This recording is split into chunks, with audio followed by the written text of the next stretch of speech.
Hi friends, இப்போ இந்த வீடியோவை பார்த்தீங்கன்னா ஜியோ மொபைலில் வந்து CPU ஐசி இல்லை மெயின் ஐசி இதில் 2 ஐசி இருக்கும். மெயின் ஐசியை வந்து ரீபால் பண்ணி வைக்க போகிறோம். இந்த மாதிரி வீடியோஸ் வந்து உங்களுக்கு வேணும் அப்படின்னா, தெளிவான வீடியோஸ் உங்களுக்கு வேணும்னா நம்ம சேனலை சப்ஸ்கிரைப் பண்ணுங்கள், பெல் ஐக்கானை கிளிக் பண்ணுங்கள். நான் அடுத்தது போக வேண்டிய வீடியோஸ் வந்து உங்களுக்கு நோட்டிஃபிகேஷன் வந்துடும். வீடியோஸ் பிடிச்சிருந்தால் லைக் பண்ணுங்கள், உங்கள் ஃப்ரெண்ட்ஸுகளுக்கு ஷேர் பண்ணுங்கள். இந்த வீடியோ பார்த்தீங்கன்னா ஃபஸ்ட்டு போர்டை பிரித்தாச்சு. நம்ம டிஸ்பென்சருக்கு வந்து மைக்கும் இந்த எல்இடி தேவையானதை பிரித்து அந்த சால்ட்ரிங் பண்ணிடலாம். சால்ட்ரிங் பண்ணி எடுத்துகிட்டு போர்டை ஃபஸ்ட்டு பார்த்துருங்க. போர்டை எடுத்தாச்சு. எடுத்து வந்து இப்போ ஹீட் பண்ணுவோம். பபுள் சீட்லாம் ப்ராப்ளம் வரும். பபுள் சீட்டுக்கு வந்து ஹீட் ஆகி போகும், மெல்ட் ஆகி போகும் செய்யும். அதனால் பபுள் சீட்டை ரிமூவ் பண்ணிடுவோம். ரிமூவ் பண்ணிவிட்டு பிசி ஸ்டாண்ட் எடுத்துகிட்டு நமக்கு எங்கே கம்ஃபர்டபுளாக இருக்கோ அந்த மாதிரி ஸ்டாண்டில் வந்து போர்டை ஃபிக்ஸ் பண்ணிடுவோம். போர்டை ஃபிக்ஸ் பண்ணியாச்சு. போர்டை ஃபிக்ஸ் பண்ணிவிட்டு டைட் வந்து ஃபுல் டைட் வச்சுருவாங்க. ஃபுல் டைட் வச்சிங்கன்னா போர்டு வந்து ஹீட் பண்ணும்போது பல்ஜ் ஆகிரும், டேமேஜ் ஆகும். அதனால் போர்டு நமக்கு ஷேக் ஆகக்கூடாது, அவ்வளோதான். அதுக்காக பிசி ஸ்டாண்டு ஷேக்காக இருக்கணும். அப்புறம் பார்த்திங்கன்னா நமக்கு அந்த சீல்டை வந்து பெஸ்ட்டு பிரிக்கணும். நான் சுற்றி ஃப்ளக்ஸ் பேஸ்ட் அப்ளை பண்ணிட்டேன். ஏன்னா பழைய சால்ட்ரிங்கு இருக்கும், ஹார்டாக இருக்கும். ஹீட் பண்ணி எடுக்கும்போது ஓவர் ஹீட் கொடுத்துடக்கூடாது. அதனால் ஃபஸ்ட்டு ஃப்ளக்ஸ் அப்ளை பண்ணிட்டேன். அப்ளை பண்ணி இந்த லெட் இருக்குல்ல, சாலிட் லெட்டு, அது வந்து சைடில் எங்கே சால்ட்ரிங் இருக்கோ ஃபுல்லாக வச்சு அப்ளை பண்ணிக்கிட்டேன். ஏன்னா பழைய லெட்டு கூட புது லெட்டு சேரும்போது நம்ம ஹீட் பண்ணும்போது நமக்கு ஈஸியாக பிரிஞ்சு வெளியே வந்துடும். அதுக்காகத்தான் ஃபுல்லாக சுற்றி வந்து லெட் அப்ளை பண்ணிக்கோங்க. லெட்டு ஃபுல்லாக அப்ளை பண்ணியாச்சு. சைடு இருக்குல்ல, சைடில் காம்பவுண்ட் இருக்கும், அதை பார்த்து கேர்ஃபுல்லாக அப்ளை பண்ணுங்கள். லெட் அப்ளை பண்ணியாச்சு.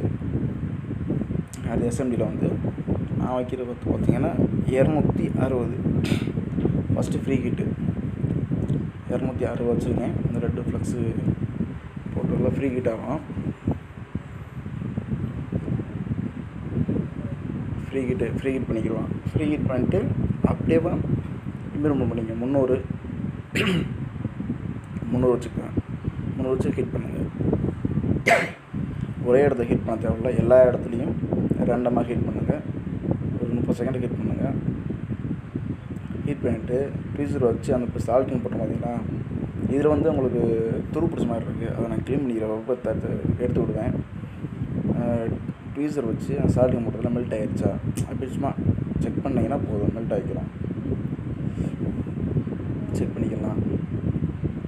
ஃபுல்லாக ஓரலை காமிச்சிட்டு ட்வீசர் வச்சு அப்படியே எடுத்துக்கிட்டேன். அழகாக வந்துடும். இந்த லாஸ்ட் வந்து கொஞ்சம் கிரிப்பாக இருக்குது, பிடிச்சிருக்கு. செட் பண்ணி எடுத்து வந்துடலாம். இப்போ பார்த்தீங்கன்னா ட்ராக் எதுவுமே கட்டாக இருக்காது. சீல்டு ஃப்ளவுட் ஆகுது, சீல்டு பெண்ட் ஆகிருக்காது, எதுவுமே இருக்காது. உள்ளே பார்த்தீங்கன்னா ஃபங்கஸ் ஆகிருக்கு. பார்த்தீங்களா, 2 கெப்பாசிட்டரும் ஃபங்கஸ் ஆகிருக்கு. இப்போ என்ன செய்யணும், ஐபிஐ போட்டு ஹீட் கொஞ்சம் லைட்டாக அரட்டு ஐபிஐ போட்டு க்ளீன் பண்ணிக்கிறோம்.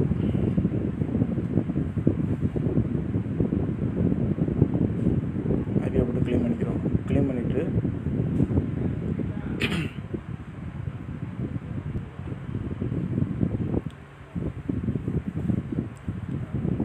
ஐபிஐ போட்டு நல்லா க்ளீன் பண்ணிடுங்க. நல்லா க்ளீன் பண்ணிட்டோம்னா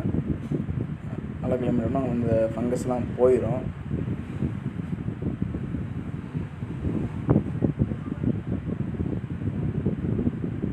நீங்கள் தின்னர் ஐபியை விட தின்னர் யூஸ் பண்ணிங்கன்னா உங்களுக்கு இன்னும் கிளியராக வரும். இப்போ தின்னர் யூஸ் பண்ண பார்த்தீங்களா, ஐபி க்ளீன் பண்ணும்போது அந்த ஷேடோ விழுகும், அந்த பச தன்மை கிடைக்கும், கொஞ்சம் காயலாட் ஆகும். தின்னர் போட்டு க்ளீன் பண்ண வச்சுக்கோங்க, அடுத்த செகண்ட் நல்லா எவாபரேட் ஆகிரும், உங்களுக்கு பக்காவாக க்ளியர் ஆகிரும்.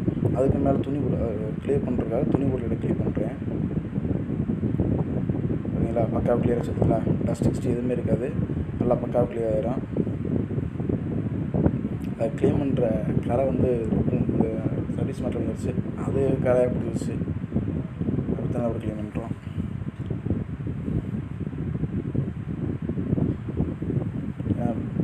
ஒர்க் பண்ணுறோம், அந்த இடம் சுத்தமாக தான் நல்லாயிருக்கும் வேலை செய்கிறதுக்கு. வச்சாச்சு. வச்சுட்டு ஐசியை எடுத்து வைக்க போகிறோம். அதுக்கு பார்த்துக்கங்க, சுற்றி ஃப்ளக்ஸ் பேஸ்ட் அப்ளை பண்ணிக்கோங்க. ஃப்ளக்ஸ் பேஸ்ட் அப்ளை பண்ணியிருக்கீங்க. பக்கத்தில் கிறிஸ்டல் இருக்குது, பக்கத்தில் நெட்வொர்க் ஐசியில் என்ன இருக்குது. ஆமாம், ஹீட் பண்ணும்போது எனக்கு இந்த கேமரா கொஞ்சம் டிஸ்டன்ஸ் இருக்குது, அதனால் கொஞ்சம் சைடு ஹீட் பண்ணுறேன். பட் இருந்தாலும் இந்த ஐசியில் சுற்றி கார்னர் ஃபுல்லாக ஹீட் பண்ணி எடுத்துடணும்.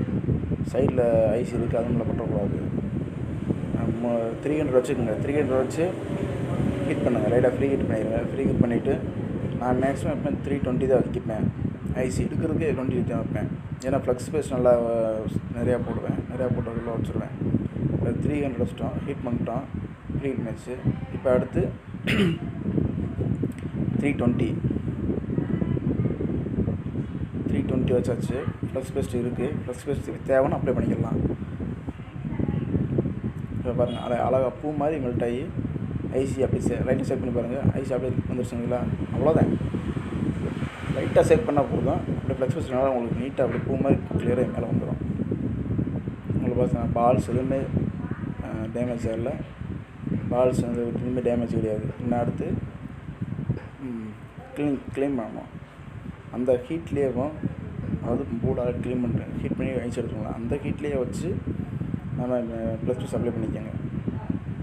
ஏன்னா ஃபுல்லாக நீங்கள் ஆற விட்டிங்க அப்படின்னா நீங்கள் வால் ஃபுல்லாக ட்ரை ஆகிடும். திரும்பி சால்ட்ரிங் ஹீட் பண்ணும்போது கொஞ்சம் டேமேஜ் ஆகிட்டு இருக்குது. அந்த ஹீட்டும் அடுத்து நம்ம சால்ட்ரிங் வைக்கிற ஹீட்டும் மிங்கிள் ஆகிடுச்சுன்னா அப்படின்னா உங்களுக்கு ஈஸியாக வந்துடும். இப்போ பிபிடி அப்ளை பண்ணியாச்சு.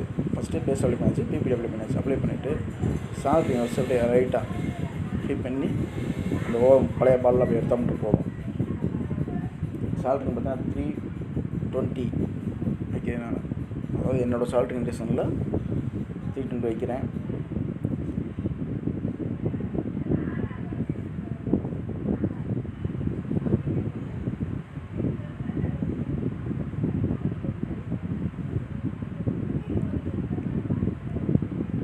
ஒன்றும் இல்லை, பக்கத்தில் இருக்க கேமரா இருந்துச்சு. இந்த கேமராவை கொஞ்சம் டிஸ்டன்ஸ் இருந்துச்சு, தள்ளி வச்சுக்கிட்டேன். ஒன்றும் இல்லை. ஏன்னா மொபைலில் இருக்கிற வீடியோஸ் இது. இப்போ என்னோட இந்த பெரிய சால்ட்ரிங் இருக்குது. அதில் பார்த்தீங்கன்னா 320 வச்சுன்னா அந்த லெட் இருக்கும்போது பழைய லெட் வந்து ஈஸியாக மெல்ட் பண்ணி வெளியே எடுத்துரும். வெளில எடுத்தாச்சா, கிளியர் ஆகிடுச்சா, ஒரு நிமிஷத்தில் அவ்வளோதான். நீங்கள் வைக்கிற ஹீட்டை பொறுத்து தான். ஹீட் அதிகமாக கொடுத்தாலும் உங்களுக்கு உள்ளே இருக்க ட்ராக்கு பேடு கட் ஆகி போகும். ஹீட்டர் உங்களுக்கு லோவாக கொடுத்தாலும் போய் ஒட்டிக்கிட்டு வராது. அதனால் இப்போ கொஞ்சம் கேர்ஃபுல்லாக ஹீட்டு உங்கள் சால்ட்ரிங் செல்லில் எவ்வளோ ஹீட் வைக்கணுமோன்ட்டு உங்களுக்கு தெரியும்ல, அதை கொஞ்சம் ஃபாலோ பண்ணிக்கோங்க. அடுத்து ப்ளஸ் பேஸ்ட் அப்ளை பண்ணியாச்சு. டீசால்ட்ரு விக்கு யூஸ் பண்ணி இதுலேயும் 320 தான் வச்சுருக்கேன். நான் 320 தான் வச்சு ஹீட் பண்ணி க்ளீன் பண்ணுறேன். டீசால்ட்ரு விக்கு வச்சுட்டு அப்படியே, அதாவது ஃப்ளக்ஸ் இல்லாமல் வைக்கக்கூடாது. ஐஸை வச்சிடாதீங்க, அப்புறம் ட்ராக் பிடிக்கிறோம். எப்போயுமே ஃப்ளக்ஸை யூஸ் பண்ணிகிட்டே இருக்கணும். சால்ட்ரிங் பண்ணுறதுனாலும் சரி, டீசால்ட்ரு விக்கு யூஸ் பண்ணி இருக்காலும் சரி, இப்படி ரொட்டேஷன் பண்ண மட்டும் போதும். இந்த கார்னரில் பார்த்தீங்கன்னா சில காம்பவுண்ட்ஸ் இருக்கும். அந்த காம்பவுண்ட்ஸில் ஒட்டிட்டு வர வாய்ப்பு இருக்குது. கேர்ஃபுல்லாக பண்ணணும். சைடில் ட்ராக்கு இருக்குது, அதெல்லாம் கட்டாயிடக்கூடாது.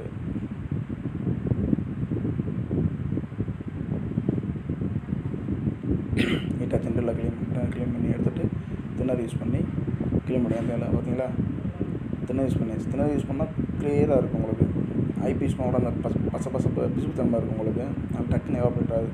தின்னர் விட்டு க்ளீன் பண்ணும்போது உங்களுக்கு பேட்ஸ் எல்லாம் கொஞ்சம் அக்யூரேட்டாக தெரியும். அக்யூரேட்டாக க்ளீன் ஆகும். மேலே வந்து டஸ்ட்டு படாது. அதனால க்ளீனாக க்ளீன் பண்ணி கொண்டு வந்துடும். அதில் மேக்ஸிமம் நீங்கள் தின்னர் யூஸ் பண்ணுங்கள். அது கரெக்டாக யூஸ் பண்ணுங்கள். போர்டை க்ளீன் ஆச்சு. நான் அந்த ஐசியை க்ளீன் பண்ண போகிறோம். ஐசிக்கு சேம் ப்ரொசீஜர் தான். ஃப்ளக்ஸ் அப்ளை பண்ணுறீங்க, ஹீட்டு 320 வைக்கிறீங்க,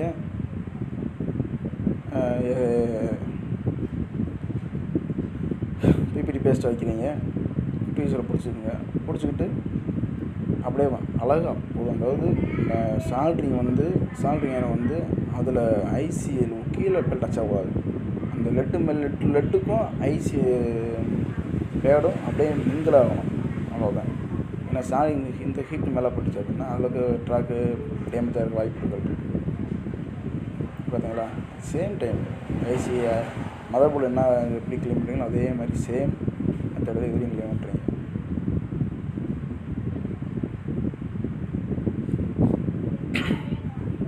க்ளீன் பண்ணியாச்சா, இதுலேயும் சேம் மெத்தட் தான். அதே மாதிரி தின்னரை போட்டு க்ளீன் பண்ணி ஐசி எடுத்துங்க. பார்த்தீங்களா, டஸ்ட்டு ஃபுல்லாக எடுத்துரும், உங்களுக்கு பக்காவாக எடுத்துரும். எப்பவுமே இந்த பேடு பார்க்கணும் உங்களுக்கு கிளியராக தெரியணும், அந்த மாதிரி வச்சுக்கோங்க. நான் பார்த்தா நாளைக்கு அந்த கனெக்டிவ் வந்து கரெக்டாக கிடைக்கும்.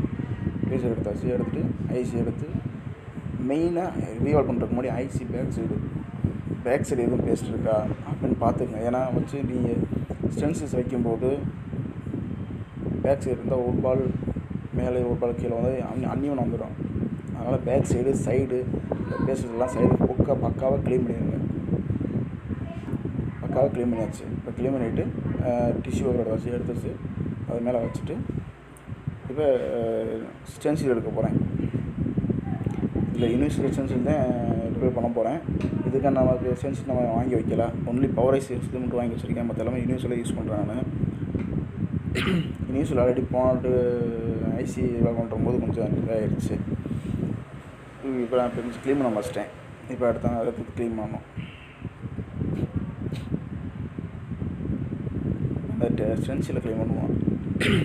ஸ்டென்சில் பண்ணுறது திணற போட்டு ஃபுல்லாக க்ளீன் பண்ணி ஃபுல்லாக ஒரு டைம் அந்த பேஸ்டிக் ஸ்ட்ரென்த்து இது இருக்கும்.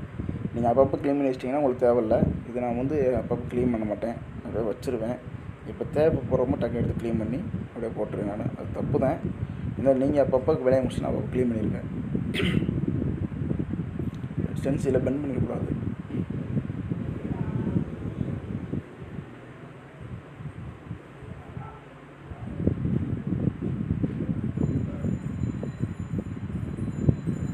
பார்த்தீங்களா, ஸ்டென்சில்ஸ் கரெக்டாக அதோட மேட்ச்சு பார்த்து பால்ஸு ஆஃப் பால்ஸு சரியாக வைக்காமல் இருக்கிறது வைக்க பார்த்துக்கணும். எனக்கு அந்த யூஸில் சைடில் வந்து அமைக்க பிடிச்சோம்னா சரியான ஈவனாக வராது. அதனால் இந்த இது ஐசி சென்டரில் வச்சுக்கிறேன். எல்லாம் காரணம் வச்சு பண்ணுவாங்க, நான் சென்டரில் வச்சு பண்ணிக்கிறேன். அது எனக்கு கம்ஃபர்டபுளாக இருந்துச்சு. இப்போ வைக்கிற பார்த்தீங்களா, இது எனக்கு வந்து கம்ஃபர்டபுளாக வரல, அமுக்கும்போது இதாகிடுது. அதனால் இப்போ ஐசியை சென்டரில் வச்சுக்கிறேன். சென்டரை வச்சுட்டு நான் பிபிடி அப்ளை பண்ணி ரீவால்வ் பண்ணிக்கிறேன்.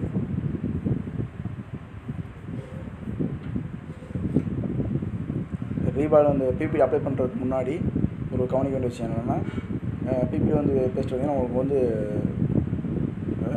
லிக்விட் மாதிரி தெரியும். அது நீங்கள் ட்ரை பண்ணிங்க ஃபஸ்ட்டு. ஒரு நல்ல கிளாத் எடுத்து அதை வச்சு ட்ரை பண்ணிக்கோங்க. ட்ரை பண்ணிட்டு பண்ணும்போது உங்களுக்கு கிளியராக அதோட பில்லை போய் வந்துக்கிறேன். பார்த்தீங்களா, ட்ரை பண்ணுறீங்களா, ட்ரை பண்ணிட்டு பண்ணுறேன். நீட்டாக அப்படியே அப்ளை பண்ணிங்கன்னா அதோட ஜோனில் போய் ஜம்மில் உட்காந்துக்கிறோம். எடுத்துகிட்டு மேலே ஒரு தை 2 தை தைச்சிட்டு ரொம்ப அழுத்தி ஃபோர்ஸ் கொடுக்கூடாது. அழகாக மேலே பூ மாதிரி தேய்ச்சிட்டு எடுத்திங்கன்னா ஃபுல்லாக அப்படியே ஆகிக்கிறோம். இது நீங்கள் போட்டு 2 பக்கம் போட்டு அம்மிக்கி எடுத்து பார்த்தீங்கன்னா பால் வந்து அன்னியவனாக வரும். சில பால் பெருசாக வரும், சில பால் சிறுசாக வரும். இப்போ பார்த்தீங்கன்னா பக்காவாக அப்ளை பண்ணியாச்சு. இப்போ ஒரு கிளாத் துணி எடுத்து துணி எடுத்து அப்ளை பண்ணி க்ளீன் பண்ணிங்கன்னா, அதாவது இப்போ இது க்ளீன் பண்ணும்போது உங்களுக்கு பக்காவாக சீட்டாக உட்காந்துடும். ரெண்டாவது ரீவால்வ் பண்ணுறதுக்கு முன்னாடி டெம்பரேச்சர் வந்து நான் 280 தான் வைப்பேன். நான் வந்து 183 பிபிடி பேஸ்ட்னால நான் 280 வைப்பேன், இந்த 300 வைப்பேன். முக்கியமாக பெண்ட் டு விசல் வேணும். சரிங்களா, பெண்ட் டு விசல் வச்சிங்கன்னா உங்களுக்கு ஐஸ் எங்கேயும் விலகாது, நீட்டாக உட்காந்துரும். நீங்கள் அதே மாதிரி எடுத்துருவீங்க. அதே மாதிரி எடுக்கும்போது ஸ்லோவாக எடுங்க. ஏன்னா பெல்ட் பண்ணிடுவீங்க. அந்த பால் வந்து ட்ரையாக இருக்கும். லைட் ஒரு 2-3 செகண்ட் ஆகும். டக்குன்னு எடுத்தீங்கன்னா அந்த பால் சரியாக உட்காராது, ஸ்டென்சிலே பிடிச்சிக்கும். அதனால் மேக்ஸிமம் ரிவால்வ் பண்ணிட்டீங்கன்னா ஒரு 2 செகண்ட்ஸ் 3 செகண்ட்ஸ் அதுக்கப்புறம் ட்வீஸர் வெளியே எடுங்க. எடுத்து முடிச்சுட்டு ஐபி எடுத்துங்க. ஐபியை வச்சு மேலே ஃபுல்லாக க்ளீன் பண்ணிட்டீங்கன்னா பார்த்தீங்கன்னா ஐசி வெளியே வந்துச்சிங்களா, இவ்வளோதான். இப்போ என்னாச்சுன்னா பால் ஈவனாக இருக்குது, அதனால் வெளியே வந்துடுச்சு. பால் அன்ஈவனாக இருந்துச்சுன்னா கண்டிப்பாக மேலே ஒரு லாக் ஆகி நின்றுக்கிறோம். சரிங்களா, இப்போ என்ன செய்ய போகிறேன், தின்னர் எடுத்து ஐசி நான் யூனிவர்சல் பண்ணனால எல்லா இடத்துக்கும் பால் க்ரியேட் ஆகிருக்கும். இப்போ வந்து ப்ரெஸ்ஸை போட்டு க்ளீன் பண்ணும்போது பார்த்தீங்களா, அந்த தேவையில்லாத இடத்துல இந்த பால்ஸ் ஃபுல்லாகவே க்ளியர் ஆகிடுச்சு. அவ்வளோதான், தேவையில்லாத இடத்துல இந்த பால்ஸ் ஃபுல்லாக உங்களுக்கு ஃபுல்லாகவே க்ளியர் ஆகிடுச்சு. ஃபஸ்ட்டு பெரிய ப்ரெஸ் போட்டேன், அது எனக்கு போகும்போது கம்ஃபர்டபுளாக தெரியல. அதனால் அது ஹார்ட் ப்ரெஸ்ஸு, ஸ்மூத் ப்ரெஸ்ஸு நீங்கள் ஸ்மூத்தாக யூஸ் பண்ணுங்கள். ஏன்னா டபுள் சைடு ப்ரெஸ் இல்லை, அதனால் இந்த நம்ம டீத்துக்கு யூஸ் பண்ணுற பேஸ்ட் ப்ரெஸ் யூஸ் பண்ணுறேன். ஸ்டென்சில் எடுத்து வச்சுட்டு ஐசி க்ளீன் பண்ணியாச்சு இல்லைங்களா. ஐசியை க்ளீன் பண்ணதுக்கப்புறம் மேலே வச்சுட்டு ட்விசரை பிடிச்சிட்டு ப்ளக்ஸ் பேஸ்ட்டு சைடு ஓட்டிக்கு அந்த மார்க் பிளேஸ் ஒன்று இருக்குது, அது லெட்டு அப்ளை ஆகிடுச்சு, அதை எடுத்துக்கிட்டேன். ப்ளக்ஸ் பேஸ்ட் அப்ளை பண்ணிக்கோங்க. ப்ளக்ஸ் பேஸ்ட் அப்ளை பண்ணிவிட்டு ப்ளோயரை 300 இல்லாட்டி 320, நான் வந்து 320 வைப்பேன். 20 வச்சுட்டு எடுத்துருவேன். இல்லை ஸ்டார்டிங் பண்ணுறீங்க அப்படின்னா 300 வச்சுக்கோங்க. ஏன்னா ஆல்ரெடி ரீவா பண்ணி வச்சு பால் தானே, பேஸ்ட்டு போட்டிங்கன்னா ஆட்டோமேட்டிக் அதுவே தான் பால் ஃபுல்லாக ஒரே மாதிரி ஈவன் ஆயிரும்.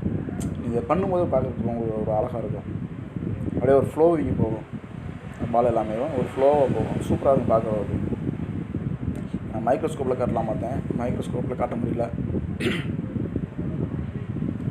பால் அப்படியே பக்காவாக எல்லாம் ஈவனாக இருக்கும், பார்த்தீங்களா, ஈவனாக இருக்கும், பார்க்குறது நல்லாயிருக்கும். நீங்கள் பண்ணும்போது தெரியும் உங்களுக்கு இந்த பால் ஃப்ளோவாக போடுறப்போ. ஓகே ஃப்ரெண்ட்ஸ், பால் பண்ணியாச்சு. என்னது அப்படியே வச்சு அப்ளை பண்ணுறது. அப்ளை பண்ணும்போது எந்த பக்கம் ஐப்பு எப்படி சொல்கிறது, இது நோஸ் பாயிண்ட் இல்லை அப்படின்னா எந்த பொசிஷனில் கழட்டுறீங்களோ அந்த பொசிஷனில் வச்சு மாட்டிக்கோங்க.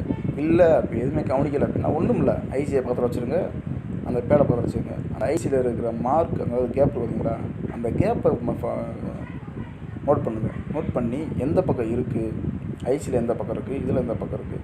ஏன்னா புக்கு ஓப்பன் பண்ணால் 1 2வது பேஜ் வரும், அதே மாதிரி இதை யூஸ் பண்ணுங்க. ஃபஸ்ட்டு பேஜ் செகண்ட் பேஜ், அப்போ 2 பேஜ் ஒன்றாக வரும்போது அந்த கேப் 2 ஒரே மாதிரி உட்காரணும். அதான் நீங்கள் மென்ஷன் பண்ணிக்க. நோஸ் பாயிண்ட் இல்லைன்னு தெரியலனாலும் சரி, பொசிஷன் மறட்டாலும் சரி, இந்த மெத்தடில் யூஸ் பண்ணலாம். எல்லா இடத்துலையும் பால் வரும், அதில் வந்து நீங்கள் கண்டிப்பாக நோஸ் பாயிண்ட்டோ இல்லை ஐசி பொசிஷனோ கண்டிப்பாக நீங்கள் மார்க் பண்ணி வச்சுருக்கணும்.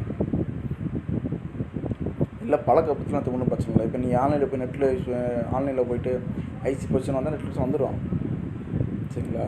இருந்தாலும் உங்களுக்கு வந்து பழக்கப்படுத்துறதுக்காக அந்த நோஸ் பாயிண்ட்டு மெயின். இப்போ நான் எப்படி வச்சுக்கேன், நோஸ் பாயிண்ட்லாம் வைக்கல, எனக்கு அந்த ஐசி இல்லை, அந்த ஐசியில் வந்து கேப் இருக்கும், அதை ஃபாலோ பண்ணிடுவேன். நோஸ் பாயிண்ட் தெரியல இல்லை அழுந்துச்சுனாலும் அதை ஃபாலோ பண்ணுவேன். இல்லைனா எடுக்கும்போது அந்த பொசிஷன் எனக்கு தெரியும், இது எடுக்கும்போது அந்த பொசிஷன் இருந்துச்சு, அது வந்து தெரிஞ்சிருச்சு, அதெல்லாம் வச்சுட்டேன்.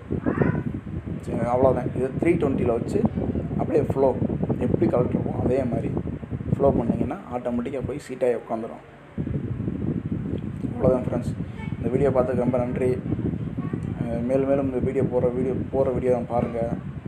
லைக் பண்ணுங்கள், ஷேர் பண்ணுங்கள், சப்ஸ்கிரைப் பண்ணுங்கள், பெல் ஐக்கானை கிளிக் பண்ணி விட்டுருங்க.